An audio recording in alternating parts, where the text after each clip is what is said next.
ஒரு கேள்வி, நானே மனசு வச்சா குடியே விட்டுடலாம், சிகிச்சை எதுக்கு? இது உண்மையா? சிலரால தனியா விட முடியும், ஆனா பலருக்கு அது அவ்வளோ ஈஸியா இருக்காது. ஏன்னு தெரியுமா?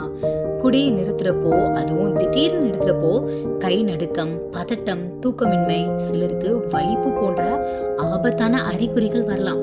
அது மட்டும் இல்லாம மது குடிக்கும் பழக்கம் உடலை மட்டும் இல்ல, மனசையும் பாதிக்கும். அதனாலதான் நிறைய பேரு முயற்சி செய்தும் மீண்டும் குடிக்க ஆரம்பிச்சிடறாங்க. சிகிச்சை அப்படின்றது குடியை நிறுத்துறதுக்காக மட்டும் இல்ல, மீண்டும் குடிக்காமல் இருக்க கற்றுக் கொடுப்பதற்கும் தான். சரியான மருத்துவ சிகிச்சை, ஆலோசனை, குடும்ப ஆதரவு இருந்தா மீட்பு ரொம்ப ரொம்ப எளிதாகும். லட்சியம் de addiction and rehabilitation centre, Tiruppur. தனியாக போராடுதீர்கள், சரியான உதவியுடன் மீட்பு நிச்சயம் சாத்தியம்.